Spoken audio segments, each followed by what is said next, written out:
當那束幽藍色的追光落在舞台中央，周深緩緩拿起話筒的瞬間，空氣裡似乎旋凝結着後台薛之謙那句帶着擔憂的低語。就在幾分鐘前的比賽間，他當着鏡頭坦言，周深此刻正遭受着呼吸道水腫如重感冒的傷重夾擊，嗓音狀態堪憂。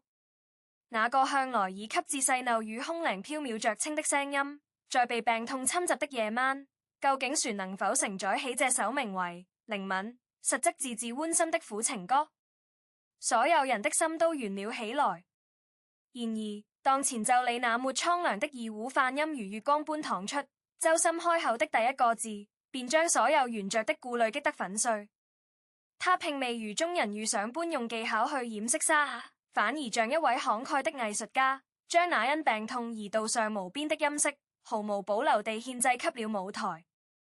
那一刻，舞台下的薛之謙原本緊鎖的眉頭漸漸舒展，取而代之的是一種難以言喻的混合着驚艷與自嘲的笑意。那笑容裡分明在說，我竟然在替一個能在重感冒時把歌唱成這樣的人生病，我才是那個該被靈敏的人。那一晚的靈敏，與其說是一次演唱，不如說是一場因意外而成就的行為藝術。周深那略帶水腫與沙啞的聲帶，恰恰化作了詮釋這首作品最鋒利的武器。歌曲中的女主角在愛情裡討要靈敏的卑微與不甘，被周深喉加那真實的因物理病痛而產生的顆粒感，賦予了令人心驚肉跳的真實性。當唱到我要比你顯得更磨情，再生一場病，靈敏是討來的公平時，他不僅是在演繹歌詞，更像是在用自己的身體作為容器，去盛放那份令人窒息的破碎感。那些在高燒如水腫下難以擁持平穩的氣息，那些微微顫抖的尾音，在傳統的聲樂評價體系裡或苦是瑕疵，但在這個特定的語境裡，他們卻精準地化作了情緒崩潰的邊緣試探。聽眾甚至能在他偶爾因鼻音而略顯沉悶的咬字中，聽到一種溺水者抓住浮木般的窒息與掙扎。這種生理上的不完美，與歌曲中那份在泥沼中掙扎的情感形成了奇妙的複調，讓所有的技術瑕疵都升華成了情感細節，以至於當歌曲行進到中間那段高難度的吟唱時，周深用近乎完璧的頭聲劃破夜幕，那種從沙啞的嘶語到清亮喊的過渡，更像是一種精神層面的破繭而出，而非單純的音域炫耀。而薛之謙那一抹被鏡頭精準捕捉到的笑，則成了這場藝術盛宴之外最耐人尋味的注腳。那絕非嘲諷，更非嫉妒，而是一種只有頂尖音樂人之間才能心領神會的服氣與無奈。薛之謙作為音樂炫技蛙的常客，曾將原創音樂人姜曼的前作《平庸》唱到力竭缺氧。他太清楚這樣直白而慘烈的苦情歌對演唱者情緒與體力的雙重消耗有多大了。因此，當他得知周深身染重疾時，那份擔憂是真切且充滿同行敬意的。然而，周深卻以病軀將這首歌唱成了零瑕疵的經典，甚至讓原曲中那些冷色調的枯樹、餘燼、雨季都變得具象化起來。這種反差帶給薛之謙的衝擊，足以讓他產生一種我本將心向明月，奈何明月是太陽的啼笑皆非感。他的笑翻譯過來便是：我以為你在渡劫，結果你是在力飛星之劫。我準備了一籮筐的安慰如後備方案，結果你直接用實力把我的擔憂砌成了凡爾賽的宮殿。這種笑是對遠超預期的頂級表現的一種本能反應，是一種小丑竟是我自己的幽默自嘲，更是他對這位後輩雖然在業內已是頂梁柱所展現出的絕對統治力的一種釋然與讚賞。他通過這個微表情完成了從擔憂者到驗證者的身份轉換，也無意中錯失了自己凡爾賽本賽的互聯網人設。看，我擔心的人強得讓我害怕。要理解這場表演為何能引發如此劇烈的輿論化學反應，我們必須回到作品本身。靈敏絕非一首普通的巴洛情歌，它出自曾寫出《平庸》的原創音樂人姜曼之手，是一首在絕望中透着狠勁，在卑微裡藏着利刃的矛盾綜合體。歌詞的文學性極高，它跳出了傳統情歌我愛你你不愛我的線性敘事，轉而探討一種靈敏即公平的扭曲心理機制。開篇的摔碎得恰合時宜，剛好打破瓶頸，便將愛情中的自毀傾向描述成了一種打破僵局的暴力美學，而眼睛磨力，渙散恨意，奪我千百次性命，你柔情控我，乖乖交出武器，更是細膩地描繪了在一段虐戀中，明知是飲鴆止渴，卻依然甘願放下防備的絕望順從。這種文字間存在的巨大張力如留白，給了周深極大的演繹空間。他並未將這首歌處理成聲嘶力竭的哭訴，相反，他選擇了一種極具東方美學色彩的克制。在編曲上，以古箏的幽咽滑音搭配二胡的敞亮長音奠定基調，中段再引入弦樂群與電子鼓的推進，營造出一種從冷寂庭院走向沙場垓下的空間重心感。周深的演唱完美陷入了這種編曲邏輯，在主歌部分，他用極輕的氣聲，仿佛是在愛人耳邊絕望的呢喃。到了副歌，他並未選擇炸裂的高音宣洩，而是用一種帶着哭腔的強混聲，將帶着愛意恨着你那份口是心非的糾纏，唱得既有寸勁又不失圓潤。隨着歌曲進入尾聲，周深展現了他作為頂級歌手的另一項絕技——敘事感的爆發。在我要抱着如準手伶仃這一段，原本克制的情緒開始出現裂痕，他甚至加入了一些類似歌劇詠嘆調般的滑音處理，將站着真心隔歲月惦念你那種跨越時空的執念，演繹得如同在觀看一部泛黃膠片上的默片。最令人拍案叫絕的是歌曲結尾處那段磨詞吟唱，在呼吸道水腫的情況下，這段需要極高氣息支撐的花腔本應是最大的難點。但周深硬是將這段吟唱唱出了一種刀鋒收鞘的淒美，那聲音不再近是音符的堆砌，而仿佛是在夜空中挖出一道裂痕，將整首歌積蓄的悲愴與不甘化作漫天星石，散落在每一個人中的心尖上。這一刻，無論是現場觀眾還是屏幕前的網友，都徹底忘記了那個帶病作戰的噱頭，因為呈現在他們面前的是一個將生理劣勢轉化為藝術優勢的教科書級別的音樂現場。薛之謙的凡爾賽式擔心在此刻徹底淪為背景板，因為周深用實力證明，有些人的病中吟是足以讓健康人都望塵莫及的神之嘆息。縱觀這場由呼吸道水腫引發的輿論漣漪，從最初的擔憂到中間的驚艷，再到薛之謙表情引發的解鬥狂歡，我們實際上驗證了一次頂級藝術人格與大眾娛樂心理的完美共振。周深並未主動渲染病痛賣慘，反而是在事後輕描淡寫地安撫粉絲我很好的，這更凸顯了他作為歌者的職業尊嚴。而薛之謙那一抹意味深長的笑，也絕非雜魔陰謀論的產物，而是兩個認真對待音樂的人在特定情景下碰撞出的真實人性火花。在網絡時代，我們太習慣於將舞台上的表演視為工業製品，而將後台的意外視為事故。但周深與靈敏的故事卻告訴我們，最高級的事故往往能成就最偉大的故事。那些因為病痛而產生的沙啞與費力，因為真實而動人；那些因為擔憂而生的笑意與反差，因為真誠而有趣。從音樂專業角度審視，這場表演也再次印證了一個顛撲不破的真理：技術是情感的載體，而非炫技的工具。周深之所以能在身體抱恙時依然擁持極高的演唱水準，固然得益於他多年來嚴苛的聲樂訓練。他對弱韻、強韻、頭聲的無縫切換，對氣息如手術刀般精準的控制，即使在病中，肌肉記憶也不曾背叛他。但更難得的是，他懂得如何藏拙甚至化拙為寶。他沒有強行去救那些在健康時能輕鬆達到的明亮高音，而是巧妙地將聲線沉入胸腔，利用病態的音色去凸顯歌曲中那份死寂與伶仃的氛圍。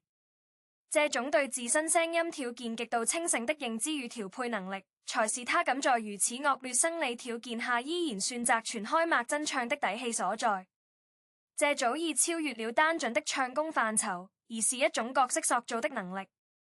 他就像一個頂級的演員，哪怕罰着高燒，也能精準地調動面部肌肉去完成一個淒美的特寫鏡頭。因此，當我們回看那個舞台時，我們記住的不是周深病了，而是靈敏。這首歌就應該是這樣沙啞而遂又血絕的。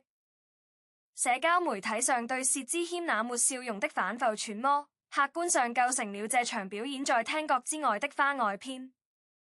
從心理學的角度看，人類的微表情往往在無意識間流露最真實的心境。薛之謙當時正處在一種期待與擔憂的雙重壓力下，他是少數幾個確切知道周深病情嚴重性的人。當周深不但順利過關，而且是以一種隨夫拉扭的姿態征服全場時，薛之謙心理上承受的巨大壓力就然釋放，隨之而來的是一種近乎荒唐的喜感。我那麼多遍的叮囑與關心，到底是為了什麼？這種過度擔憂被現實狠狠打臉的過程，催生了那一抹老服了的苦笑。在網友的解鬥中，這被戲稱為凡爾賽最高境界，實則是將薛之謙置於了一個極具喜劇色彩的奶媽位置。他本想為即將上戰場的勇士縫製鎧甲，結果勇士穿着睡衣出去，赤手空拳就把敵營給端了。這種解鬥雖然帶有娛樂化的誇張，但並未偏離事實的核心。這是強者對更強者的致敬，是圈內人對圈內頂流的折服。隨着靈敏舞台的持續發酵，關於敬業與健康的討論也日漸升溫。有人盛讚周深是為藝術獻身，也有人心痛他過度消耗。這其實是當下演藝圈高密度工作節奏與藝人個體健康之間矛盾的典型縮影。周深選擇在重感冒時堅持真唱，固然是對舞台和觀眾的尊重，但這並不意味着我們應該鼓勵這種帶傷上陣的行為成為常態。他的成功建立在極其罕見的絕對實力之上，這種模式不可複製，更不該被納化為行業準則。然而，我們也不能簡單地將其歸列為內卷或壓榨，因為對於周深這類視歌唱為生命核心的藝術家而言，遇到一首像靈敏這樣直擊靈魂的好歌，那種渴望在舞台上與他融為一體的衝動，或許早已超越了對病痛的感知。他唱的是姜曼的詞曲，又何嘗不是在唱自己那份對音樂抱着如準守伶仃的執念呢？這份矛盾正是藝術創作本身所具有的悲劇性美感。而今當靈敏的餘音漸漸散去，飆升榜的榜首位置也終將被新的歌曲取代，我們或許應該從這場熱鬧的吃瓜盛宴中抽身，回歸到音樂最本真的樣貌。無論是周深的病中絕唱，全是薛之謙的凡爾賽一笑，都只是這個華麗舞台邊緣泛起的微小漣漪。真正值得被反覆聆聽和咀嚼的是靈敏這首歌本身所傳達出的那份關於愛情、尊嚴與和解的深沉叩問。音樂的魅力從來不僅僅在於高音有多高、技巧有多圓，而在於它能否在某個不經意的瞬間，精準地刺入你心中最柔軟的角落，讓你在別人的故事裡留下自己的眼淚。網絡的熱議終將歸於平靜，關於唱功高低、表情含義的爭論也攰在下一波熱點來臨時被沖刷殆盡。但那個夜晚，周深用沙啞的聲線築起的精神結界，以及薛之謙那抹充滿人性溫度的苦笑，卻佢作為一種獨特的舞台靈魂被保留下來。他們提醒着我們，與其在屏幕後以最大的惡意去取道他人的微表情，不如以最大的善意去欣賞一場不完美的完美。周深並未被那場感冒打倒，反而借由他觸碰到了藝術的另一層機理。薛之謙也並未真的翻車，他那份真誠的擔憂與隨之而來的釋然，讓他顯得更像一個有血有肉的音樂合夥人。